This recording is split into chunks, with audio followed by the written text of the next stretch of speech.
So now start alkaline earth metal and topic is physical properties. And first point is that they are silver white, यानी जितने भी ये होते हैं वो सब क्या होते हैं, सिल्वर वाइट कलर के होते हैं। तुम लोग एनिमेशन वगैरह देखे होगे तो उसमें सिल्वर वाइट दिखाता भी है। एनिमेशन में अगर देखोगे सोडियम वगैरह एनिमेशन तुम लोग को दिखाया हूँ मैं, सोडियम को पानी में फेंकने के बाद दिखाया। सोडियम में उसको पानी में फेंकोगे ना पूरा वो एक्सप्लोस हो, मतलब एक्सप्लोजिंग होता है, हीट निकलता है। चलो कभी दिखाते हैं नेक्स्ट टाइम। तो in general they are silver white, lusters and relatively soft, और ये सॉफ्ट होते हैं। लेकिन अगर हम बात करेंगे अल्कली मेटल और alkaline earth metal, alkali metal also soft और अल्कलाइन अर्थ मेटल दोनों, alkaline earth metal will also soft. लेकिन मेटालिक बॉन्ड स्ट्रॉन्ग किस में बनेगा, मेटालिक बॉन्ड स्ट्रॉन्ग किस में बनेगा, ये सब चीजें इनिशियली में मैंने पढ़ाया था, सारे चीजें पढ़ाया हूं। तो अगर तुम क्लास अटेंड अच्छे से किए होगे तो बताने की जरूरत नहीं पड़ता, लेकिन इनिशियली सारे चीजें बताया हूं मैंने। अल्कली में और अल्कलाइन अर्थ मेटल में ज्यादा मेटालिक बॉन्ड किस में होगा, तो सीधी सी बात है अल्कलाइन अर्थ मेटल में होगा। क्यों होगा, तो अल्कली मेटल और अल्कलाइन अर्थ मेटल में मेटालिक जो है बॉन्ड अल्कलाइन अर्थ मेटल का होगा। तो पहले लिख लो फिर मैं बता रहा हूँ, लिखो जो पॉइंट एक्स्ट्रा है, या ये सब पॉइंट जो है ना बुक में जब लिखोगे ना, मैं जो पॉइंट लिखवा रहा हूँ ना उसको अलग मतलब लिखो, और जो बुक में मैं बोलूंगा कंटिन्यू लिख लो तो उसको लिख लेना। तो ये सब मैं वो पॉइंट बता रहा हूँ जो बुक में नहीं लिखा हुआ है। Metallic bond, metallic bond strength, metallic bond strength, alkali या अल्कलाइन अर्थ मेटल, हमारा आंसर है alkaline earth metal. Alkaline earth में सामने सामने कंपेयर होगा सोडियम का मैग्नीशियम के साथ, पोटेशियम का कैल्शियम के साथ। Alkaline earth metal is larger than alkali metal.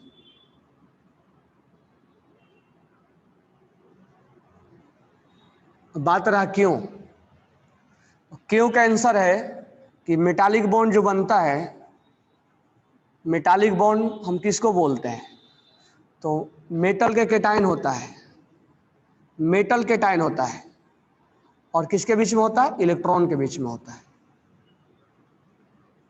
Metal का केटाइन जितना स्मॉल साइज का होगा, जितना स्मॉल साइज का होगा उतना ही स्ट्रॉन्ग मेटालिक बॉन्ड बनाएगा।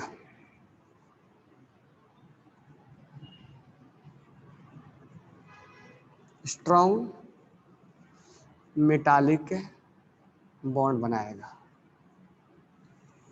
और जितना ज्यादा स्ट्रॉन्ग मेटालिक बॉन्ड होगा उतना ही क्या होगा, हार्ड।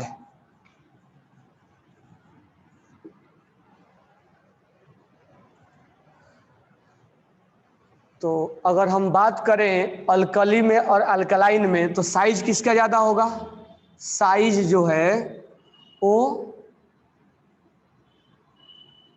अल्कली का ज्यादा होता है, अल्कलाइन का, अल्कलाइन अर्थ मेटल का कम होता है ना। जब इसका साइज ज्यादा है, हमें यहाँ स्मॉल साइज चाहिए, तो मेटालिक बॉन्ड किसमें स्ट्रांग होगा, अल्कली में थोड़ा वीक होगा। इसीलिए अल्कलाइन में, अल्कलाइन अर्थ मेटल में क्या होगा, स्ट्रांग होगा। और अल्कलाइन अर्थ मेटल में जब स्ट्रांग होगा तो हार्ड कौन होगा, जिसमें स्ट्रांग होगा वो हार्ड होगा। अल्कली और अल्कलाइन, अल्कलाइन अर्थ मेटल, यानी कि देखो कैसे इनऑर्गेनिक में चीजों को कैसे रिलेट करना है। पहले चीज तो हमें ध्यान में आता नहीं है कि जब कंपेयर करने की बारी आती है तो हमारे दिमाग में बैठता ही नहीं कि हम किससे कंपेयर करें। तो धीरे धीरे चीजें समझना है, मेन यहाँ पर कंपेयर कब करोगे तुम, जब एक्चुअल मीनिंग तुम जानोगे मेटालिक बॉन्ड किसको बोला जाता है। जब तुम एक्चुअल मीनिंग जानोगे कि मेटालिक बॉन्ड किसको बोला जाता है, which one is called metallic bond, तब वहां से हमारा दिमाग काम करता है कि मेटालिक बॉन्ड तो इसको बोला जाता है कि मेटल के कैटायन में और इलेक्ट्रॉन में अट्रैक्शन होता है। अब इस अट्रैक्शन को हमें देखना है तो इसका साइज कम होना पड़ेगा। साइज कम होने के लिए जितना साइज कम होगा उतना ही स्ट्रॉन्ग मेटालिक बॉन्ड बनेगा, और जितना स्ट्रॉन्ग होगा उतना ही हार्ड ज्यादा होगा। यानी कहीं ना कहीं अगर हम हार्डनेस या सॉफ्टनेस के बारे में बात करेंगे तो मेटालिक बॉन्ड से रिलेटेड है, और मेटालिक बॉन्ड ऐसे कनेक्ट हो रहा है। तो चीजों को कनेक्ट करना सीखो, मतलब उसके लिए बोल रहा हूँ जो कनेक्ट नहीं कर पा रहे हो, क्योंकि ऐसा नहीं कि सब कनेक्ट ही कर पा रहे होगे, ठीक है। वो आने जब क्लास स्टार्ट हो जाएगा ना तब समझ में आएगा कौन कनेक्ट कर रहा है कौन नहीं कनेक्ट कर रहा है। क्योंकि ऑफलाइन ऑनलाइन में हमें भी नहीं समझ में आ रहा है कि तुम कनेक्ट कर रहे हो, क्योंकि सामने से कुछ और समझ में आ रहा है हमें। तो मेटालिक बॉन्ड जो है मेटल के कैटायन और इलेक्ट्रॉन के बीच में होता है। ये स्ट्रांग होने के लिए साइज को छोटा होना पड़ेगा। साइज को छोटा होगा तो ये हार्ड होता है, ये मतलब हार्डनेस आएगा। अब हम बात करेंगे अल्कली में और अल्कलाइन में साइज अल्कली का ज्यादा होता है। अल्कली का ज्यादा होगा तो मेटालिक बॉन्ड का स्ट्रेंथ किस में ज्यादा होगा, इसमें। तो हार्डनेस किस में ज्यादा होगा। तो हम ये फाइनल लाइन ये बोल सकते हैं, फाइनल लाइन क्या बोल सकते हैं कि alkali alkaline earth metal is more harder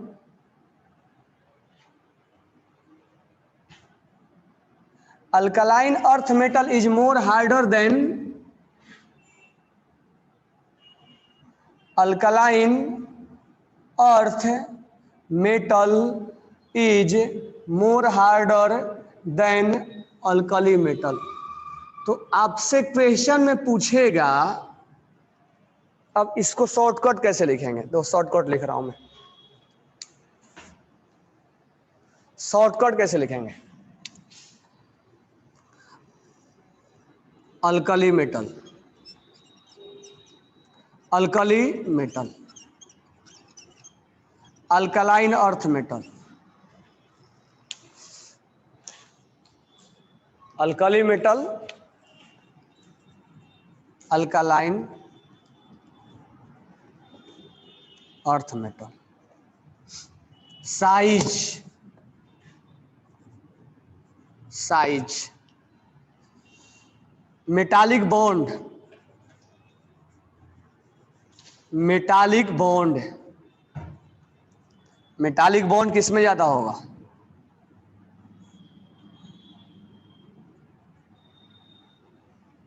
metallic bond strength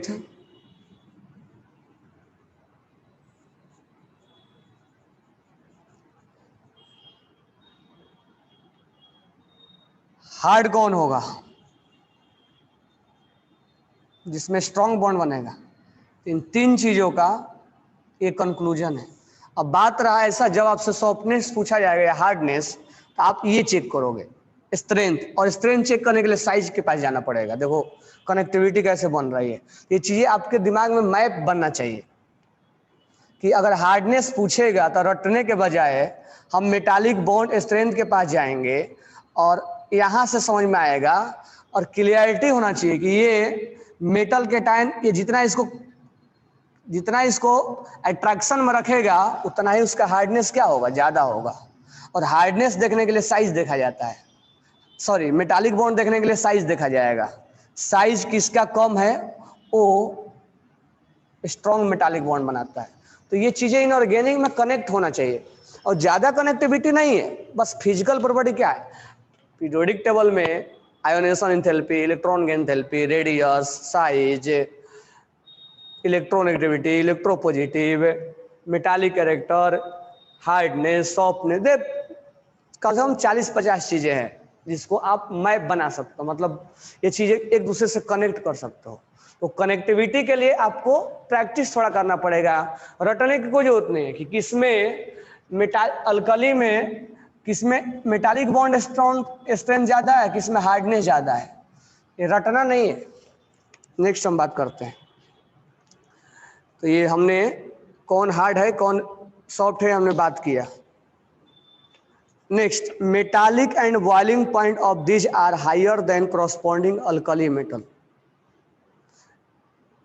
melting point boiling point of this metal are higher than alkali metal. अच्छा, सीधा सा बात है, हम इस बात पे ही बोल सकते हैं कि अगर हार्ड है तो बिल्कुल ऑब्वियस सी बात होगा कि हार्डनेस, अगर हार्ड जो चीज हार्ड होता है उनका मेल्टिंग पॉइंट बॉइलिंग पॉइंट क्या होगा, ज्यादा होगा। उसको मेल्ट करना बॉयल करना उतना आसान नहीं होगा, तो उनका मेल्टिंग पॉइंट बॉइलिंग पॉइंट क्या होगा, ज्यादा होगा। और भी लॉजिक हो सकता है, ऐसा नहीं कि हम मेटालिक के बेसिस पे मेल्टिंग पॉइंट और बॉइलिंग पॉइंट को डिफाइन कर रहे हैं, और भी बेसिस हो सकता है। ठीक है, इसका क्रिस्टल स्ट्रक्चर भी देख के किया जाता है। बट हम ये चीज जरूर बोल सकते हैं कि अगर हार्ड है तो उसका melting point boiling point obvious सी बात है ज्यादा होगा। देखो, जब हम अल्कली पढ़ रहे थे तो केवल हम टॉप टू बॉटम बात कर रहे थे, और जब अल्कलाइन पढ़ने लग गए तो टॉप टू बॉटम भी पढ़ रहे हैं, और हम अल्कली के साथ अल्कलाइन का कंपेयर भी करवा रहे हैं। और ये सब दोनों चीजें ऑलरेडी हो चुका है, ऐसा नहीं कि मैं पहला बार बता रहा हूँ। जब तुम स्टार्टिंग में आए थे सब चीज एक एक चीज तुम देखोगे तो उसमें पीरियोडिक जो हमने इंट्रोडक्शन में दिया था, मॉडर्न पीरियोडिक क्लासिफिकेशन स्टार्टिंग में जो टीच किया था, उसमें सारे चीजें बता रखा है, अल्कली का अल्कलाइन के साथ दोनों का कंपेयर बताया हूं। नेक्स्ट पॉइंट हमारा क्या है, second group of beryllium has high melting point. ठीक है, beryllium has high melting point. अच्छा, एक नीचे और है क्रिस्टल स्ट्रक्चर। तो देखो, बेरिलियम का क्रिस्टल स्ट्रक्चर जो है वो HCP है। HCP का फुल फॉर्म लिखेंगे ना,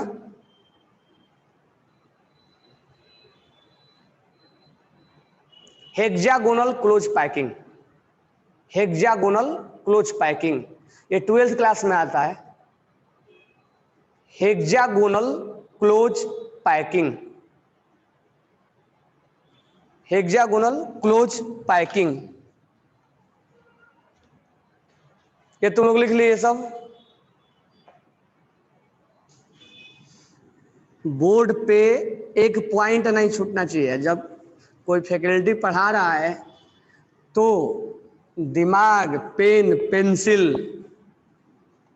एक साथ सब चलना चाहिए। ये नहीं कि सर बोल रहे हैं तो लिख रहे हैं, सर बोल रहे हैं तो हंस रहे हैं, सर बोल रहे हैं तो रो रहे हैं, तो वहीं रह जाओगे।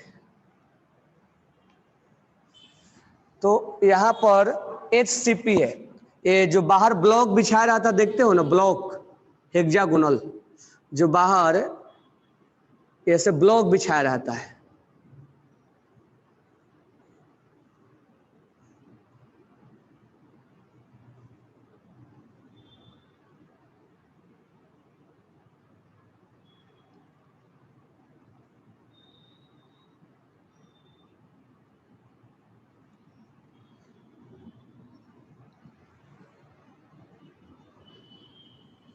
ऐसे बाहर ब्लॉक बिछाया रहता है, 3D में देखना है, यही है hexagonal close packing, HCP hexagonal. ये 6 इसके साइड हैं, 1 2 3 बेंजीन के जैसे, hexagonal. C for close packing, ये हम 12th क्लास में पढ़ेंगे सॉलिड स्टेट में। थोड़ा समय बताया था तुम लोगों को FCC जब आयनिक पढ़ा रहा था बताया था थोड़ा सा, face centred cubic unit cell. BCC body centred cubic unit cell. SCC simple cubic unit cell. और एक होता है HCP हेक्सागोनल क्लोज पैकिंग, और एक होता है CCP ये होता है cubical close packing, cubical close packing. जब हम 12th क्लास में जाएंगे तो इस चीज के बारे में पढ़ेंगे कि जो सॉलिड होता है उसके अंदर जो एटम प्रेजेंट होते हैं वो कोई अपना एक स्ट्रक्चर बना के रहते हैं। उस स्ट्रक्चर में या तो एफसीसी बनाएगा, या तो बीसीसी बनाता है, या तो एससीसी बनाता है, या तो एससीपी बनाता है, और या तो सीसीपी बनाता है। एक दो और है, वो सब बाद में हम समझेंगे, बट इतना आपको बार बार आएगा। तो यहां पर आपको याद करना पड़ेगा, जो बेरिलियम है वो अल्कली मेटल ज्यादा बीसीसी बनाते हैं। अल्कली मेटल, ये अल्कलाइन के बारे में पढ़ रहे हैं। अल्कली मेटल ज्यादा बीसीसी बनाता है, बीसीसी ये वाला। अब यहाँ जो बेरिलियम है वो बेरिलियम एससीपी बनाता है। This one is SCP, hexagonal close packing. जो मैग्नीशियम है वो एससीपी बनाता है, जो कैल्शियम है वो सीसीपी बनाता है, और जो स्ट्रोंशियम है वो सीसीपी बनाता है, और जो बेरियम है वो बीसीसी बनाता है। तो सीसीपी का मीनिंग समझ में आ गया होगा, SCP hexagonal close packing, BCCP cubical close packing. अब उसके बारे में, उसका मैं स्ट्रक्चर नहीं बना रहा, उसका अलग से आएगा। इसका थोड़ा सा बनवा के मैं दिया था, NaCl वगैरह, CHCl।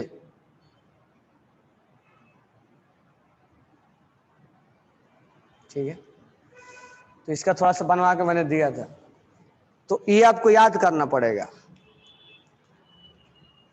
अब इन्हीं के बेसिस पे ऐसा बोला जाता है ना कि मेल्टिंग पॉइंट और बॉइलिंग पॉइंट इनका डिसाइड किया जाता है, इन्हीं के बेसिस पे। तो हम पहले क्या करेंगे, अच्छा इन सब चीजों के लिए आप एनसीईआरटी को फॉलो करोगे। जो डेटा से रिलेटेड बातें होंगी वो एनसीईआरटी ही वैलिड होगा, बाकी जो है वो वैलिड मतलब होता है या नहीं भी होता। तो अगर हम बात करें मेल्टिंग पॉइंट का, तो बेरिलियम का मेल्टिंग पॉइंट डिग्री सेल्सियस में ये होता है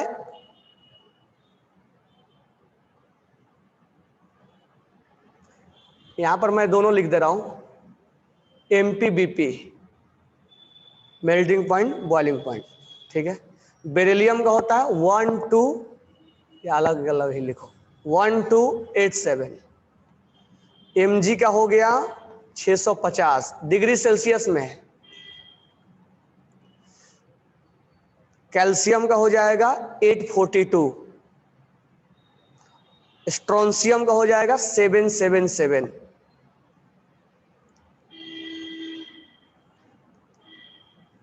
सेवन टू सेवन,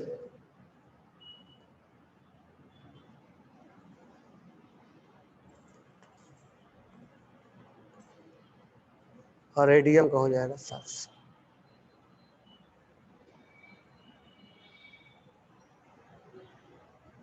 इसका नहीं लिखो तो चलता है। ठीक है, BP 1090, ये गलती लिखा गया, 1 मिनट, नहीं नहीं,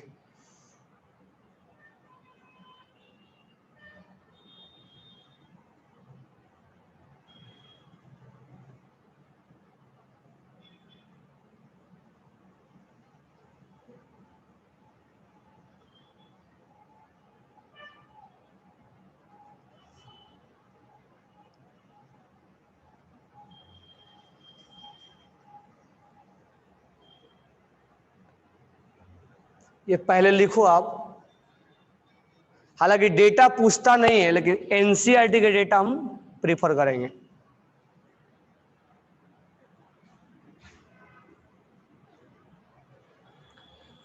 अब मेल्टिंग पॉइंट में हम क्या सोचेंगे, मेल्टिंग पॉइंट में इनमें सबसे ज्यादा किसका है, सबसे ज्यादा हमारा बेरिलियम का है, बेरिलियम का है। अब उसके बाद किसका है, कैल्शियम का है। कैल्शियम के बाद किसका है, स्ट्रोंशियम का है। स्ट्रोंशियम के बाद किसका है, बेरियम का है। और सबसे लास्ट में कौन है, मैग्नीशियम का। अब इसका रीजन दिया जाता है, ठीक है, लॉजिकल कोई रीजन नहीं इसका, अदरवाइज हम रीजन दे देंगे इसका ये जो स्ट्रक्चर की वजह से ऐसा हो रहा है। मतलब अगर कहीं पूछेगा तो, अदरवाइज पूछता नहीं है, पूछेगा तो हम बोल देंगे ये स्ट्रक्चर की वजह से इनका कोई ऐसा लॉजिक, प्रॉपर हम लॉजिक इसका नहीं देंगे कि ये ऐसा ही क्यों है, बस इतना बोल देंगे कि हाँ इनके ये क्रिस्टल स्ट्रक्चर की वजह से कुछ ऐसा ये हो रहा है। तो कुल मिला के हमें रटना ही है। इसको आप राइट डाउन करो, बुकलेट में ही दिया है ना। मेल्टिंग पॉइंट बेरिलियम के बाद कैल्शियम, स्ट्रोंशियम, बेरियम और मैग्नीशियम, ये डिफरेंट स्ट्रक्चर के वजह से, अगर कोई बोलता है ऐसा क्यों है तो ड्यू टू डिफरेंट स्ट्रक्चर के वजह से। फिर भी हम उसमें अब क्लियरिटी में नहीं जाएंगे कि डिफरेंट स्ट्रक्चर का मतलब क्या होता है, बाद में हम चीज देख लेंगे। बॉइलिंग पॉइंट में अगर हम बात करें, बॉइलिंग पॉइंट किसका ज्यादा है, तो बॉइलिंग पॉइंट में सबसे ज्यादा जो है वो बेरिलियम का है। बेरिलियम के बाद मैग्नीशियम का होना चाहिए था, क्योंकि मेटालिक बॉन्ड उसमें ज्यादा है। एक्सेप्शन इसमें सबसे ज्यादा मेटालिक बॉन्ड इसमें ज्यादा है, तो इनमें मेल्टिंग बॉइलिंग पॉइंट दोनों ज्यादा होना चाहिए था, और दोनों ज्यादा है भी। बेरिलियम में इसमें मेटालिक बॉन्ड स्ट्रेंथ ज्यादा है इसमें, जिसमें मेटालिक बॉन्ड स्ट्रेंथ ज्यादा होगा उसका मेल्टिंग पॉइंट बॉइलिंग पॉइंट ज्यादा होगा, और है भी। लेकिन बाद में मैग्नीशियम एक्सेप्शन में चला आता है। देखो अपने ग्रुप में सबसे कम हो गया, इसमें अपने सबसे कम हो गया। उसके बाद इसका स्थान आया बेरियम का, उसके बाद किसका है कैल्शियम का, उसके बाद किसका है स्ट्रोंशियम का, और उसके सबसे लास्ट में कौन है Mg। तो ये आपसे क्वेश्चन में पूछेगा तो आपको डायरेक्ट याद रखना पड़ेगा, याद रखना एक्सेप्शन है, इसका कोई लॉजिक नहीं है। ऐसे हम normally melting point boiling point bond को देख के बताते हैं कि किसमें स्ट्रॉन्ग बॉन्ड है और किसमें वीक बॉन्ड है। अगर आयनिक बॉन्ड है और कोवैलेंट बॉन्ड है तो आयनिक का ज्यादा होगा, लेकिन यहां पर हम लॉजिक नहीं लगा पा रहे हैं।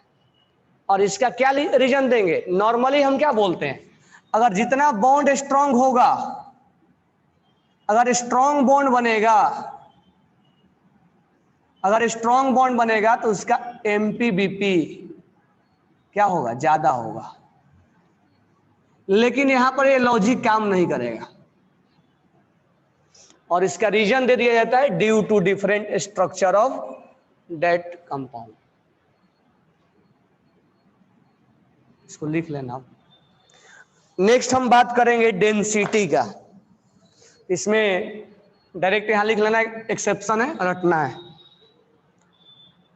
डेंसिटी का अगर हम बात करें तो डेंसिटी इसमें जो हो जाएगा बेरिलियम का 1.85 ग्राम पर सेंटीमीटर क्यूब में हम ले रहे हैं। डेंसिटी ग्राम पर सेंटीमीटर क्यूब में ले रहे हैं। मैग्नीशियम का जो हो जाएगा 1.74। एनसीईआरटी में देखोगे ये सारा डेटा एक बॉक्स में दिया रहता है, तो वहां पर वहीं से प्रीफर करना आपको। और स्ट्रोंशियम का हो जाएगा 3 बेटा मांगे एक चीज गलत हो गया, रुक जाओ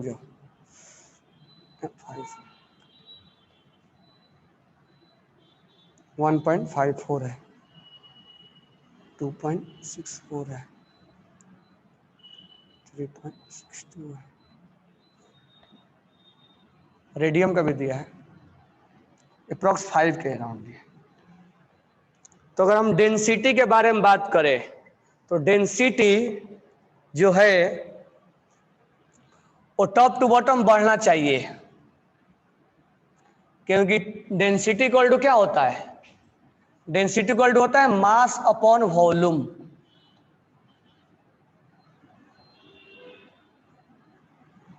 तो अगर हम देखें तो टॉप टू बॉटम मास क्या हो रहा है, बढ़ रहा है। टॉप टू बॉटम वॉल्यूम भी क्या हो रहा है, बढ़ रहा है। अब इसका बढ़ना डेंसिटी क्या हो जाता है, डिक्रीज हो जाता है, और इसका बढ़ने से डेंसिटी क्या हो जाएगा, इंक्रीज हो जाएगा। तो एक डायरेक्टली प्रोपोर्शनल है और एक इनवर्सली प्रोपोर्शनल है, लेकिन दोनों बढ़ रहा है। तो यहां पर अगर एक्सेप्शन है सबसे ज्यादा होगा रेडॉन का, सॉरी रेडियम का, देन आफ्टर बेरियम का, देन आफ्टर स्ट्रोंशियम का। लेकिन इस दोनों में एक्सेप्शन आ गया है, और इस एक्सेप्शन का कोई लॉजिक नहीं, बस इतना बोल दिया जाता है स्ट्रक्चर की वजह से यहाँ पर वॉल्यूम कुछ ज्यादा ही इंक्रीज हो जाता है, इसीलिए कम गिर जाता है। तो यहाँ आ जाएगा मैग्नीशियम और यहाँ हो जाएगा कैल्शियम। कैल्शियम सबसे लास्ट में जाएगा, यहाँ हो जाएगा मैग्नीशियम के बाद जाएगा, मैग्नीशियम से पहले जाएगा कौन, ये जाएगा बेरिलियम, बेरिलियम देन मैग्नीशियम, और सबसे लास्ट में आएगा कैल्शियम।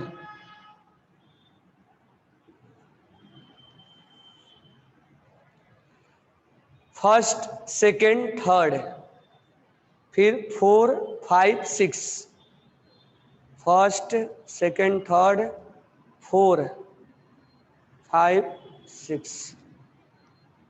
तो हम एक सीक्वेंस वे में नहीं बोल सकते हैं कि टॉप टू बॉटम डिक्रीज हो रहा है कि इंक्रीज हो रहा है। तो यहां पर हमें एक सीक्वेंस वे में हम इसका जवाब तीनों का नहीं दे सकते हैं, इसीलिए मैं तीनों का डेटा लिखा हूं। जिसका जवाब दे सकते थे उसका मैंने डेटा नहीं लिखा था, लेकिन यहाँ पर हम जवाब नहीं दे सकते थे, इसीलिए हमने यहाँ पर डेटा लिखा है। और डेटा या तो याद करो और नहीं तो सीक्वेंस याद करो। लॉजिक उतना यहाँ पर काम नहीं करता है और पेपर में उतना इसका लॉजिक पूछेगा भी नहीं, ठीक है। अब वॉल्यूम में यहाँ पर नहीं हम बता सकते, अब ज्यादा बुक में लिखता है कि स्ट्रक्चर के वजह से, ये स्ट्रक्चर के वजह से, लेकिन ठीक है वो स्ट्रक्चर है, लेकिन उस स्ट्रक्चर को हम जानते ही नहीं तो इसके बारे में क्या बात करेंगे। तो ये लिख लो। अब इसमें डेंसिटी क्या दिया अपना, डेंसिटी डिक्रीज, अच्छा इसमें कुछ लिखा है close packing structure solid lattice energy. यहाँ पर एक चीज लिखा है, ये पूछता है, इसको पहले लिख लो फिर मैं लिखवा रहा हूं। इसको डेटा को लिख लो, रेडियम का बॉइलिंग पॉइंट,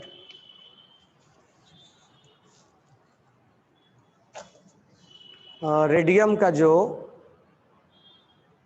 मेल्टिंग पॉइंट है वो 700 है,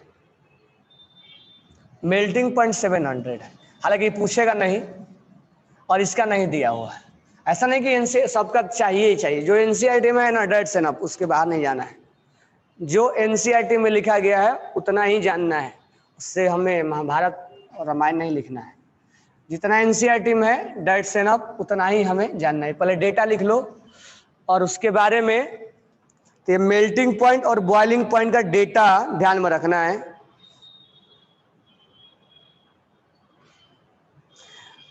लिख लिए, एक दो पॉइंट और लिख लो। BeO and MgO have high melting point. BeO and MgO, BeO and MgO have high melting point. अब इनका जो मेल्टिंग पॉइंट है, इनका जो मेल्टिंग पॉइंट है वो लैटिस एनर्जी पे चेक किया जा रहा है। तो मेल्टिंग पॉइंट कहीं लैटिस कहीं बॉन्ड से एक कैसे हम जान पाएंगे, ये हम जान पाएंगे कहाँ, प्रैक्टिस करने से समझ में आएगा, बाकी कोई रास्ता नहीं है। और ये धीरे धीरे आपसे कंपेयर जब भी पूछा जाएगा ना तो ऐसा चीज पूछा जाएगा कि लॉजिक हो उसमें, बरोबर है क्या। रटे रटाए बहुत चीजें कम पूछता है, ये बात ध्यान में रखना, यानी कि हम रट लिया बता दिए तो रटे। अब ये वाला question, BeO and MgO have high melting point because lattice energy of BeO and MgO, lattice energy of BeO and MgO is appreciably higher due to a small size. तो हर जगह हम मेल्टिंग पॉइंट बॉइलिंग पॉइंट के लिए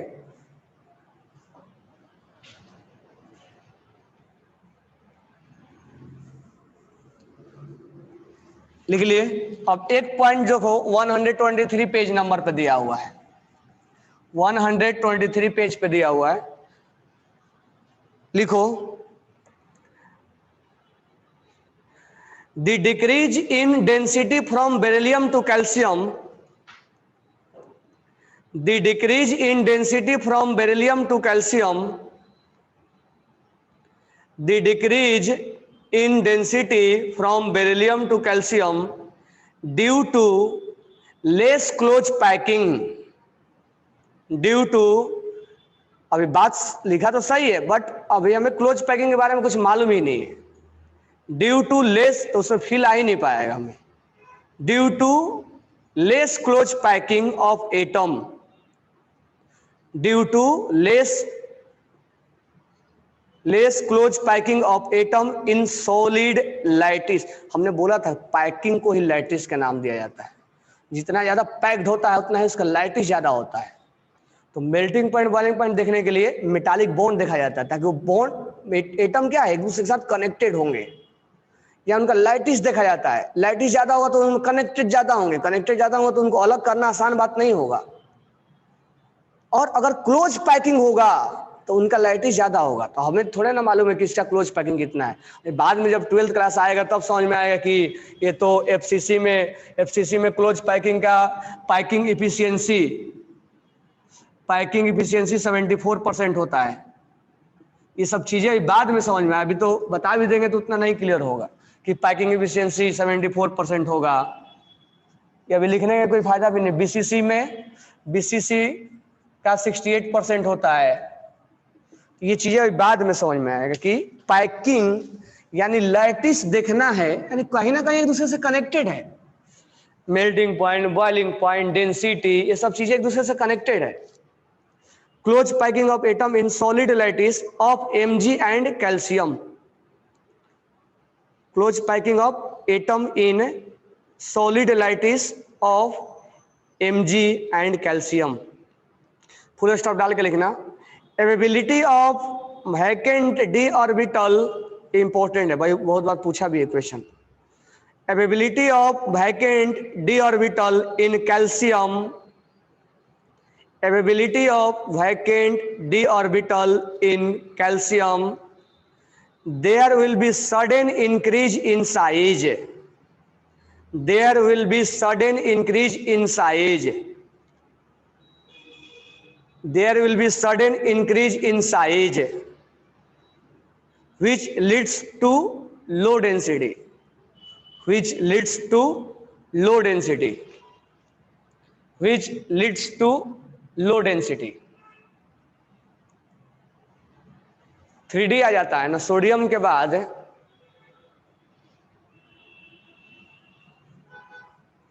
sodium के बाद जैसे हम calcium पे आते हैं, उसमें सोडियम के बाद बोल रहा हूँ, मैग्नीशियम के बाद हम कैल्शियम पे अगर आते हैं उसमें 3D आता है। 3D आने से उसका क्या हो, वॉल्यूम बढ़ जाएगा। वॉल्यूम बढ़ेगा और डेंसिटी क्या होगा, घटेगा, क्योंकि डेंसिटी इक्वल टू क्या होता है, मास अपन वॉल्यूम, इनवर्सली प्रोपोर्शनल है। इसीलिए उसका मास कैल्शियम का घट जाता है। ठीक है, तो यहाँ तक जो फिजिकल प्रॉपर्टीज है वो राइट डाउन करो, जो मैंने पॉइंट बोला था नहीं लिखने के लिए। उसके ऊपर जितना भी पॉइंट है लिख लो। In general they are silver white, melting point, boiling point higher than corresponding alkaline. इसको लिखो, समझो। उसके बाद हम फ्लेम टेस्ट पे हम आगे बात करेंगे, पहले इतना लिख लो। फिर इसके बाद हम flame test, colour, electrical, electropositive, metallic character, ये सब बात करेंगे। मतलब चार पॉइंट रह जाएगा हमारा। राइट डाउन कर लो सारे, राइट डाउन करके बोलो। कोई डाउट है तो बोलो।